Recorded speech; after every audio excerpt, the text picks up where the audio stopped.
नमस्कार, आप देख रहे हैं श्री गंगा न्यूज़। इस समय हम रामनगर कटजाहा में हैं। आज समाजवादी पार्टी के आप देख सकते हैं कि गोरखपुर के द्वारा जन पंचायत कार्यक्रम का आयोजन है। यहाँ पे सपा के जो भी हैं बड़े बड़े नेता यहाँ पे आए हुए हैं। फायर ब्रांड अभिनेत्री सपा की काजल निषाद जी भी हैं। इसके अलावा पूर्व जिला अध्यक्ष नगीना साहनी जी हैं। पूर्व विधानसभा प्रत्याशी अमरिंदर निषाद जी भी हैं। सभी लोग यहाँ आए हैं। जैसे जैसे चुनाव नज़दीक आ रहा है वैसे सरगर्मियाँ बढ़ गई हैं। सभी नेता अपने अपने क्षेत्रों में भ्रमणशील होकर चुनाव प्रचार में लग गए हैं। पीडीए की बात की जाए कि तो पूरे देश में जो इंडिया गठबंधन है उसको लेकर प्रचार में जुटा हुआ है। यहाँ पे देखिए काजल निषाद जी, इनके पैर में चोट लगा हुआ तब भी ये चल कर आ रही हैं और चुनाव प्रचार में अभी से जुट गई हैं। आइए इनसे हम बात करते हैं कि क्या काजल जी, इतना चोट लगा है उसके बाद भी आपको आराम करना चाहिए, आप फील्ड में हैं। जी नमस्कार भाई, और सभी दर्शक मित्रों को प्यार भरा नमस्कार सादर करती हूँ। देखिए, ऐसी छोटी मोटी चोटें तो लगती रहती है। बड़े बड़े चुनाव में छोटी छोटी घटनाएं होती रहती है। हाँ, ये सही बात है कि पैर में मेरे प्लास्टर आया है और 1 महीने का डॉक्टर ने कहा है, लेकिन मेरे पास वक्त नहीं है। और मेरी जनता के लिए मैं सड़कों पर जो हमेशा उतरती हूँ और लड़ाई लड़ने का काम करती हूँ, तो मेरे दोनों पैर भी अगर घायल हो जाए तभी भी मैं व्हील चेयर पर भी प्रचार करूंगी। अपनी जनता के लिए, इनके हक अधिकार के लिए, इनके विकास के लिए लगातार चलती रहूंगी। जब देखा जाए छड़ी का पूरा चर्चा है पूरे प्रदेश में, क्या बात है? ये जो मेरी लाठी है, ये एक्चुअली मेरी जो जनता है वो मेरे सहारे की लाठी है। सही मायने में देखा जाए तो लाठी के सहारे तो हम चलते रहते हैं, ये सही बात है। लेकिन जनता के अधिकार की, हक की आवाज़ उठाएंगे तो जनता एक दिन ज़रूर समझेगी। और हमेशा भरपूर सहयोग, प्यार, आशीर्वाद हमें मिला है। और हमारे राष्ट्रीय अध्यक्ष जी माननीय अखिलेश यादव जी द्वारा जो आदेश है पीडीए जन पंचायत कार्यक्रम का, लगातार मैं कर रही हूँ, लगातार मैं चल रही हूँ, दिन रात में चलने का काम करती हूँ। इसमें तो कोई दो राय नहीं है। लगातार मैं मेहनत करती रहती हूँ और इस बार जनता मेरा साथ, सहयोग, आशीर्वाद इसीलिए भी देगी क्योंकि जनता मेरे साथ जो हुई धांधली है उसका जवाब देगी इस बार। जब देखा जाए राम मंदिर की बात की जाए, बीजेपी पूरे देश में प्रचार कर रही है, तो क्या राम मंदिर के सामने इस चुनाव में लोग नाम लेकर भजा रहे हैं आपकी बार 400 सीट पार, तो कैसे आप लोग उसको बराबरी करेंगे? हर कोई राम की बात करेगा तो काम की बात कौन करेगा मेरे भाई, है ना? हर कोई अगर राम की ही बात करेगा तो रोजगार की बात कौन करेगा, नौकरी की बात कौन करेगा, शिक्षा की बात कौन करेगा? ये पीडीए के साथ जो गलत चीजें हो रही है उसके लिए आवाज कौन उठाएगा? राम तो सबके है, अभी से नहीं है, सदियों से है। हमारे मन में भी राम है और सबके मन में राम है। सब अपने घर में पूजा पाठ करते हैं। सब, हर कोई कहता है रामाय रामभद्राय रामचंद्राय वेद से रघुनाथाय नाथाय सीताय पतये नमः। हर कोई ऐसे श्लोक बोलकर निकलता है। तो जरूरी है कि भारतीय जनता पार्टी वाले सिर्फ राम की बात करेंगे तो विपक्ष वाले काम की बात नहीं करेंगे। उसमें क्या गलत है क्या? अच्छा, इंडिया गठबंधन के नीतीश कुमार जी बिहार के पूर्व सीएम हैं इस समय, वो फिर से भाजपा की तरफ जा रहे हैं। अभी चर्चा चल रही है, आपने भी देखा होगा। भारतीय जनता पार्टी वाले अफवाह फैलाने का काम बहुत अच्छी तरह से करते हैं। इनको ये काम बहुत अच्छा आता है, तो ये अफवाह फैलाने के काम करते हैं। सबको पता है कि जुड़ेगा इंडिया तो जीतेगा इंडिया। तो 80 में 80 सीटें कैसे आएंगी? बिल्कुल आएगी, बहुत अच्छे से आएगी। आप देखते रहिएगा। जनता वर्सेस सरकार का चुनाव है। जनता सड़कों पर उतरेगी और जनता लड़ेगी। ये थी काजल निषाद ने साफ तौर पे कहा कि इंडिया गठबंधन के जो गलतफहमियां लोगों के अंदर है, जो अफवाहें चल रही हैं, आपने देखा भी होगा चुनाव में कि नीतीश कुमार के बीजेपी में जाने की चर्चाएं अभी चल रही हैं, जिसको लेकर अभी राष्ट्रीय अध्यक्ष जी ने भी खंडन किया कि नीतीश कुमार इंडिया गठबंधन में रहेंगे, वो कहीं जाएंगे नहीं। आइए कुछ और लोग हैं, उनसे भी हम बात करते हैं।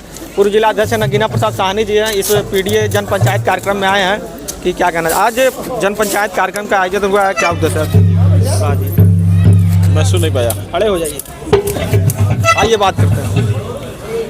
आज पीडीए जन पंचायत कार्यक्रम का आयोजित हुआ है, क्या कहना? देखिए, जब से पीडीए का गठन हुआ है, जब से इंडिया गठबंधन के उसमें लगातार ये पीडीए जन पंचायत का कार्यक्रम पूरे उत्तर प्रदेश में चल रहा है और इसकी अगुवाई समाजवादी पिछड़ा वर्ग प्रकोष्ठ के प्रदेश अध्यक्ष माननीय डॉक्टर राजपाल कश्यप जी कर रहे हैं। और तमाम जिलों से होते हुए आज गोरखपुर जनपद में इनका कार्यक्रम चल रहा है।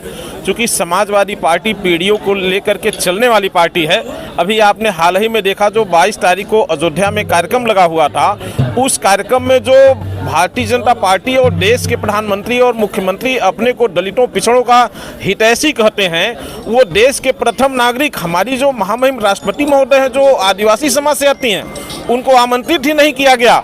तो यहाँ तो केवल दलित पिछड़ों को भारतीय जनता पार्टी अपमानित करने का काम करती है और समाजवादी पार्टी लगातार पिछड़ों, दलितों और अल्पसंख्यकों को सम्मानित करने का काम करती है। रामचंद्र जी की पक्षधर होती तो इसके पहले भारतीय जनता पार्टी का सरकार रहा है, उसमें क्यों नहीं कानून बना के उन लोगों ने राम मंदिर निर्माण कराया।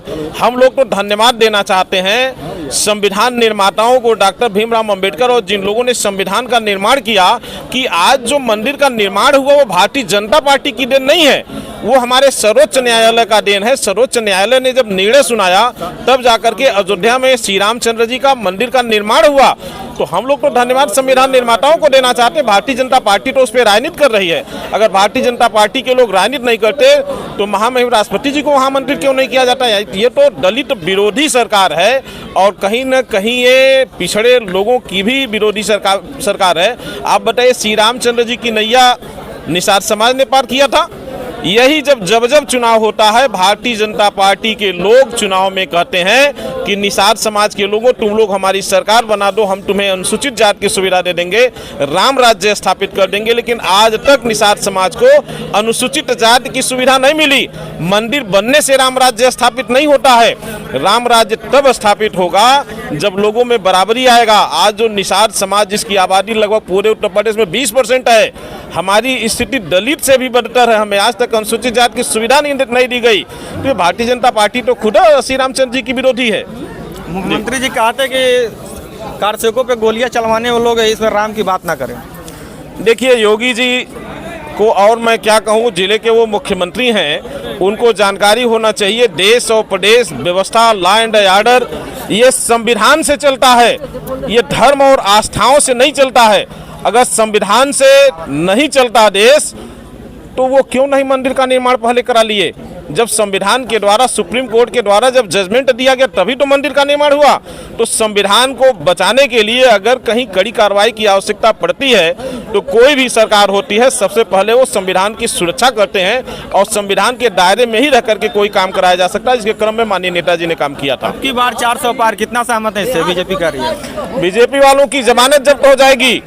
आज बताइए, पूरे देश और पूरे प्रदेश में कहीं लॉ एंड ऑर्डर बचा हुआ है? आज जो ईडी, सीबीआई, इनकम टैक्स, ये जो 3 एजेंसियां हैं, कहीं न कहीं भारतीय जनता पार्टी के लोग इसका दुरुपयोग कर रहे हैं। अभी बिहार की घटना को आप देखिए, ईडी, सीबीआई, इनकम टैक्स से डरवा करके वहां की सरकार को हटाया जा रहा है। अभी आपने महाराष्ट्र में देखा, तमाम जगहों पे तो दुरुपयोग कर रहे हैं। अभी जैसे ही आपका इलेक्शन का नोटिफिकेशन जारी होगा, आप देखिएगा बड़े बुरी तरीके से भारतीय जनता पार्टी की स्थिति खराब होती जाएगी और जो हमारा ये पीडीए का मामला है, इसकी प्रचंड बहुमत की भारत में सरकार बनेगी। नीतीश कुमार की भाजपा में जाने की चर्चाएं चल रही हैं, आपने देखा भी होगा, काफी खबर भी चल रहा होगा, तो इससे कितना सहमत है? कैसे क्या इंडिया गठबंधन टूट जाएगा इस तरह से?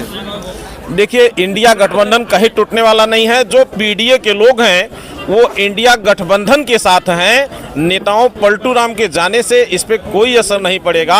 इंडिया गठबंधन के लोग, जो हमारा पीडीए बना है, ये पूरा इंडिया के साथ हैं और आने वाले इस लोकसभा के चुनाव में प्रचंड बहुमत से इंडिया की सरकार बनेगी। आइए इनसे भी बात करते हैं। पिपराइच विधानसभा के प्रत्याशी रवि रह चुके हैं अमरिंदर निषाद जी। अमरिंदर जी, क्या कहना चाहेंगे? आज पीडीए का जन पंचायत कार्यक्रम आयोजित हुआ है।